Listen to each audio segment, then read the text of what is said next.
before I start, you know they're coming home, don't you? Like, you know they're coming home. I've got all your favourites there. There you go. That's what they're supposed to look like. So, before I switch gears, 1, 2, 3. Right, so what I wanted to talk about is this. So, my friend Chris McGregor, he started this one up about 2-3 years ago. So it shows you how forward thinking he was back then.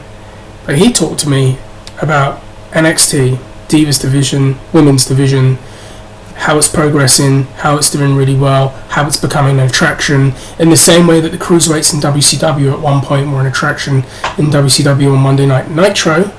The women were that kind of attraction on NXT, and it grew and it blossomed, and then we got a main event at TakeOver with Bayley and Sasha Banks, if my memory serves me right.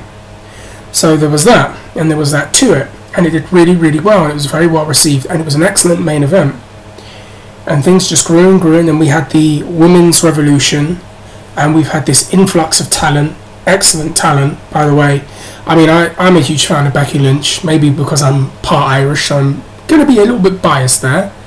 And I'm watching that window because I know those tree cutters are about to start in a few seconds, so I'm literally going up against the clock. But you see the talent develop. You had the Women's Royal Rumble, which closed the show at the Royal Rumble. Highly entertaining. I did a video about that a while ago. Excellent talent there. It really kind of made me go, this is really interesting. Loads of different matchups. Nice to see some depth to that division. Made me want to see Nia Jax and Beth Phoenix. Then you see the introduction of Ronda Rousey as well, and her basically being one of the biggest stars in the company, actually the biggest star in the company in terms of overall visibility, regardless of what you think of her and how she is. Then we move forward to a pretty decent match between her and Nia Jax, I have to say. It was really, really good. Her getting main event angles, that is Ronda Rousey. I even said in the previous video, Ronda may be the female equivalent of a Brock Lesnar or a Kurt Angle in the way that they're pushing her. People are really with her right now, and she is bringing eyeballs to the screen, and people are tuning in to see that. And then we had the announcement of the WWE Evolution all-female pay-per-view, another interesting step. And this leads me to where I'm going with this video. So, there have been rumours for a long time that the WrestleMania main event for next year, which will be, let me type that in, so WrestleMania next year, which will be, 35. There are a lot of rumours about what matches are going to happen. There's a rumour going around that The Rock will come back and do something with Roman Reigns. There's discussion of maybe Seth Rollins winning the Men's Royal Rumble. But there's one thing I really want to touch on. Now, I thought that we would see Ronda Rousey versus Asuka next year at WrestleMania as one of the key matches, with Asuka's unbeaten streak versus Ronda Rousey, and I think that would have been huge money. Unfortunately, Asuka lost.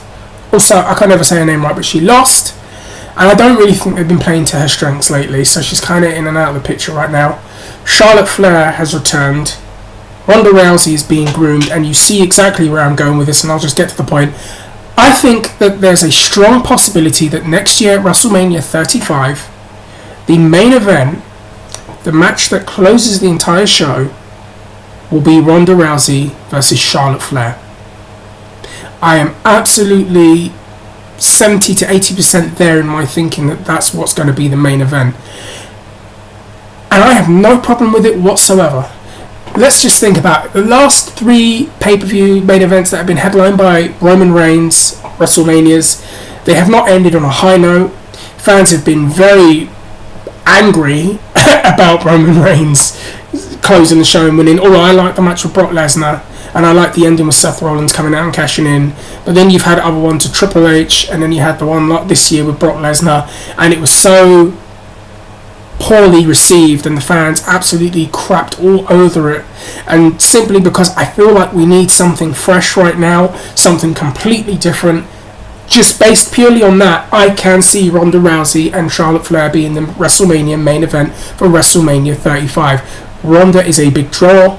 That would be some publicity for them. I know they want to kind of develop this, really develop the women's division and really get it to evolve. So that would be the next step. And why not make that defining statement by saying we had Ronda Rousey and Charlotte Flair as the main event? To be honest with you, I'd rather see that than another Roman Reigns main event at this point. So that's the one thing. The only thing, and the other thing that leads me to believe that is from people who I know that went to WrestleMania, they told me that they were like polls and little questionnaires that they give, and like they talk to some fans, like people in the company, like little survey people, and the topic of Ronda Rousey and Charlotte Flair came up as a WrestleMania match for next year. And I even know that they were recording things with fans last year talking about it. So take that any way you want, but I'm telling you right now, if it's happening at WrestleMania, of course. It's at that. I can guarantee you that right now. But I think it may be the main event. The only thing that I think might work against it is if it comes across as forced, fans will reject it. And if they, like, you see the WWE Evolution thing, I applaud that. Good, let's just see as many different things within the WWE as possible. When I talk about new stars, I'm not just talking about for the Universal title and for the WWE title. I'm talking all over. Tag team, women, cruiserweight, attractions in the middle. That's what they need, and that's what they've lacked for a long time. So I want to see that division develop in particular because it gives us more options. And in this game, we love options. But the dialogue that they have used, especially coming from Stephanie McMahon, and then there was that awful AJ Styles promo, they need to avoid doing that when they build this Charlotte Flair Ronda Rousey matchup. And you know what I mean, where they're saying, now my daughter knows that anything is possible, but she should have known that because she's seen Serena Williams and Venus Williams have the success they've had in Steffi Graf, and Ronda have the success she had in the UFC, and Jennifer Lawrence, who I'm not really a fan of, has success as a Hollywood actress. She should know that already, but WWE, they need to not rewrite it and make out like they're the only ones that have done it or were the first to do it, because that, I know, kind of puts fans off when they do it. But all in all, why not do something different? Let's have some fun. I think Ronda Rousey and Charlotte Flair will be the main event, and I've deliberately done this video in August, so you have many months to talk about it, retweet it, like it, comment on it, let me know what you think. Is that something you want to see? A completely fresh match for WrestleMania 35 as the main event, Ronda versus Charlotte Flair. I'm stopping right now. I'm out of here. Take care.